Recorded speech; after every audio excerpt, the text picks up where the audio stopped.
learning Quran together.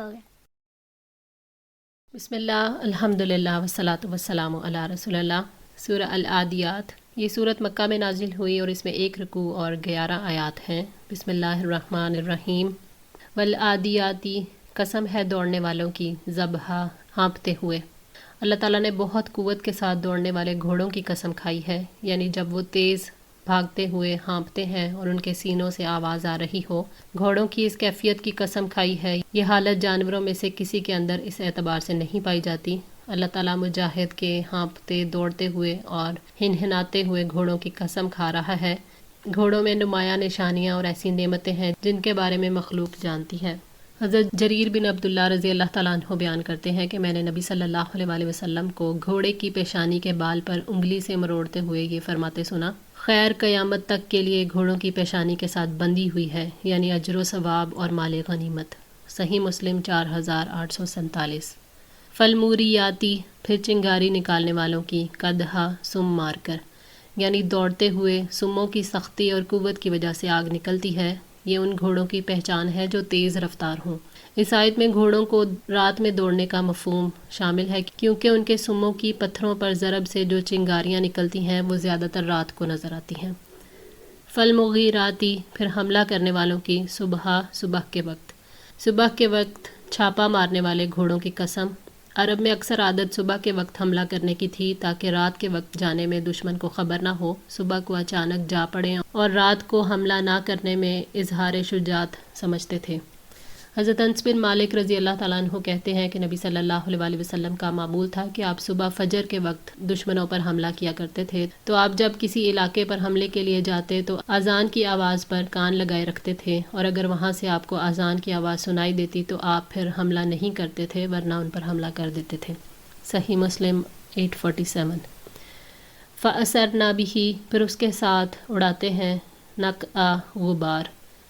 جب شب خون مارتے ہوئے گھوڑے دوڑتے ہیں تو گرد اڑتی ہے، یعنی ایسی تیزی اور قوت سے دوڑنے والے کہ صبح کے وقت جبکہ رات کی سردی اور شبنم کی نمی کی وجہ سے غبار جو ہے وہ دبا رہتا ہے، ان کے ٹاپوں سے اس وقت بھی بہت غبار اڑتا ہے۔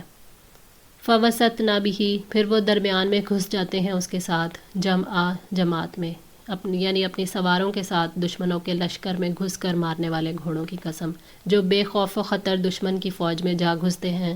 یہاں ممکن ہے قسم کھانا گھوڑوں کی مقصود ہو جیسا کہ ظاہر ہے، اور ممکن ہے کہ مجاہدین کی قسم ہو، یعنی جہاد والے سواروں کی قسم، اور اس سے بڑا عمل کون سا ہوگا کہ اللہ کے کام کی خاطر اپنی جان دینے کو حاضر ہے۔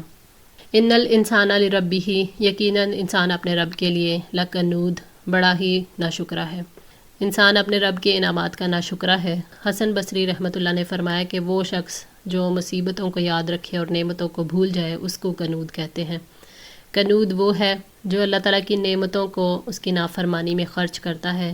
جو لوگ مالک حقیقی کی دی ہوئی روزی کھاتے ہیں اور اس کی بے شمار نعمتوں سے فائدہ اٹھاتے ہیں، پھر بھی اس کے باوجود اس کی فرما برداری نہیں کرتے، تو وہ جانوروں سے زیادہ ذلیل اور حقیر ہیں۔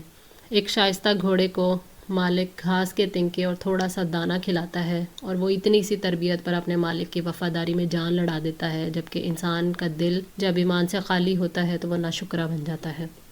وَإِنَّهُ عَلَى ذَلِكَ، اور بلا شبہ وہ اس پر، لا شہید، یقیناً گواہ بھی ہے، یعنی اپنی ناشکری پر گواہی بھی دیتا ہے۔ ابو امامہ کہتے ہیں کہ ناشکرا آپ ہی کھاتا ہے اور غلام کو مارتا ہے، کسی کو نہیں دیتا۔ ابن کثیر۔ وَإِنَّهُ لِحُبِّ الْخَيْرِ، اور بلا شبہ وہ مال کی محبت میں، لشدید، یقیناً بہت شدید ہے، یعنی انسان مال پر مرتا ہے، اسے مال عزیز ہوتا ہے، تبھی اللہ کی راہ میں خرچ کرتے ہوئے ڈرتا ہے، مال سے بہت زیادہ محبت کرتا ہے، اور مال کی محبت ہی اسے حقوق کی ادائیگی کو چھوڑنے پر مجبور کرتی ہے۔ اس طرح اپنی خواہشات کو اپنے رب کی رضا پر ترجیح دیتا ہے۔ یہ سب کچھ اس لیے ہوتا ہے کہ اس نے اپنی نظر کو صرف اسی دنیا پر رکھا ہے اور آخرت سے غافل ہے۔ افلا یعلم، تو کیا وہ نہیں جانتا، اذا بعثر، جب نکال لیا جائے گا، ما فی القبور، جو قبروں میں ہے۔ اللہ تعالیٰ نے مال کی نفرت اور آخرت کی رغبت دلانے کے لیے مرنے کے بعد آنے والی دہشت یاد دلا کر فرمایا کہ انسان کفن کے بغیر قبروں سے اٹھ کھڑے ہوں گے۔ قبروں سے مراد قبرستان والی قبریں نہیں ہیں، بلکہ ہر انسان کا مدفن ہے، چاہے سمندر کی تہہ میں ہو یا درندے کا پیٹ ہو یا راکھ کی صورت میں زمین کے ذرات میں مل جائے۔ اللہ تعالیٰ اسے باہر لانے کی ہر قدرت رکھتا ہے۔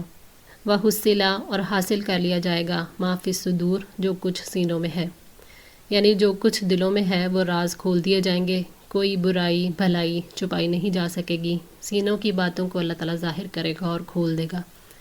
جب سب کچھ ظاہر ہو جائے گا تو اعمال کا نتیجہ بھی سب کے سامنے آ جائے گا۔ فرمایا یوم تبلی السرائر، جس دن تمام پوشیدہ باتوں کی جانچ پڑتال کی جائے گی۔